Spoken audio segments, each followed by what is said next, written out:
सोच का ही तो फर्क होता है, वरना समस्याएं आपको कमजोर करने के लिए नहीं बल्कि मजबूत बनाने के लिए आती है। जिस दिन आप अपनी हंसी के मालिक खुद बन जाओगे तब आपको कोई भी रुला नहीं सकता।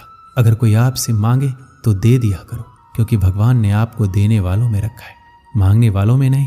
समझदार इंसान का दिमाग चलता है और ना समझ इंसान की जुबान। गरीब रहोगे तो कोई ध्यान नहीं देगा, मेहनत करोगे सब हंसेंगे और कामयाब होंगे तो सब जलेंगे। ताकत अपनी शब्दों में डालो, आवाज में नहीं, क्योंकि फसल बारिश से उगती है, बाढ़ से नहीं। याद रखना, अच्छे वक्त को देखने के लिए बुरे वक्त को भी झेलना पड़ेगा। सेवा सबकी करो, लेकिन आशा किसी से मत रखो, क्योंकि सेवा का असली मूल्य भगवान ही देते हैं। खुद को काट कर भी रख दोगे तो ये दुनिया आपसे खुश नहीं होगी। इसलिए वो करो जो मन चाहे, वो नहीं जो दुनिया चाहे, क्योंकि दुनिया की पसंद को बदलते वक्त नहीं लगता। घमंड के अंदर सबसे बुरी बात ये होती है कि वो आपको कभी महसूस नहीं होने देगा कि आप गलत हैं। जिंदगी में दो चीजों का कभी घमंड मत करना, पैसा और सूरत। गरीबी आते देर नहीं लगती और चेहरा किसी हादसे में बदलते जरा भी वक्त नहीं लगता। जितना कम बोलोगे उतना ज्यादा प्रभावशाली आपके शब्द होती जाएंगे। रिश्तों को जोड़े रखने के लिए कभी अंधा, कभी गूंगा, कभी बहरा होना पड़ेगा। यदि कहने के लिए कुछ अच्छा नहीं है तो चुप रहना एक बेहतरीन विकल्प है। कोई आज तो कोई कल बदलता है। यकीन करो सब बदलते हैं। दुनिया बड़ी भुलक्कर है, वो तो उतना ही याद रखती है जितने से उसका मतलब होता है। सहारा कोई कोई ही देता है, धक्का देने को हर शख्स तैयार बैठा है। अपनी कमियों को केवल हम दूर कर सकते हैं और कोई नहीं, बल्कि सब केवल इसका फायदा उठाना जानते हैं। जिंदगी जीना आसान नहीं होता, बिना संघर्ष कोई महान नहीं होता। जिस दिन आपके सामने कोई समस्या ना आए तो समझ लेना आप गलत रास्ते पर सफर कर रहे हैं। झूठ, धोखा और बहाने आपको कुछ पल की खुशी देंगे, लेकिन इसकी कीमत आपको भविष्य में चुकानी पड़ेगी। लोग कहते हैं पैसा रखो, बुरे वक्त में काम आएगा, लेकिन सच तो यह है कि सिर्फ श्री कृष्ण पर भरोसा रखो, वो बुरा वक्त आने ही नहीं देंगे। एक बार की बात है, सम्राट किसी बात पर अपने वजीर से नाराज हो गए। नाराजगी में उन्होंने वजीर के लिए फांसी की सजा का ऐलान कर दिया। फांसी का समय शाम के 6 बजे निश्चित किया गया। फांसी की सजा दिए जाते समय वजीर दरबार में उपस्थित नहीं था।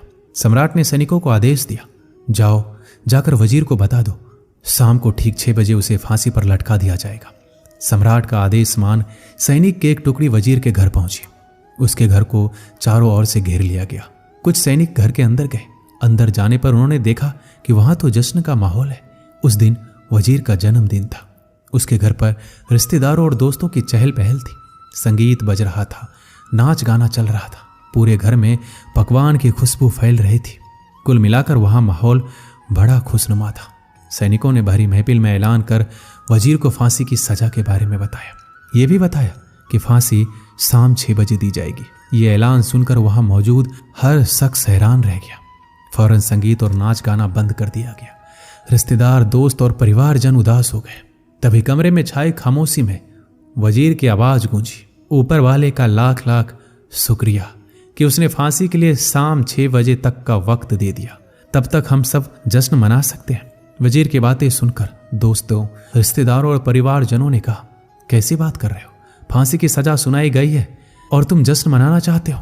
वजीर ने किसी तरह सबको समझाया और जश्न फिर से शुरू करवाया। दोस्त उदास थे, लेकिन वजीर की खुशी के लिए जश्न में शामिल हो गए। ये खबर सैनिकों द्वारा सम्राट तक पहुंच गई। सम्राट पूरा माजरा जानने के लिए वजीर के घर पहुंच गया। वहां पहुंचकर जब उसने सबको जश्न मनाते हुए देखा तो वह भी दंग रह गया। उसने वजीर से कहा, तुम पागल हो गए हो क्या? शाम 6 बजे तुम्हें फांसी पर लटका दिया जाएगा और तुम जश्न मना रहे हो? वजीर बड़े ही अदब से बोला, हुजूर, आपको बहुत बहुत शुक्रिया कि आपने फांसी का वक्त शाम 6 बजे निश्चित किया है। इस तरह मुझे शाम 6 बजे तक का वक्त मिल सका। यदि आप मुझे ये वक्त ना देते तो मैं अपने परिवार, दोस्तों और रिश्तेदारों के साथ जश्न कैसे मना पाता? फांसी पर लटकने से पहले मेरे पास शाम तक का वक्त है, तो ये मैं जाया क्यों करूं? मेरे पास जितना भी वक्त है उसे मैं खुशी खुशी गुजारना चाहता हूं। यह बात सुनकर राजा ने वजीर को गले लगा लिया और कहा, जिस इंसान को वक्त की कदर है, जो जिंदगी का हर लम्हा खुशी खुशी गुजारना चाहता है, उसे मौत कैसे दी जा सकती है? उसे जीने का पूरा हक है। तुम्हारी बातों ने हमारा दिल खुश कर दिया। तुम्हारी फांसी की सजा माफ की जाती है। दोस्तों, इस कहानी से हमें यही सीख मिलती है, जिंदगी खूबसूरत है, इसका हर लम्हा खुशी के साथ गुजारें।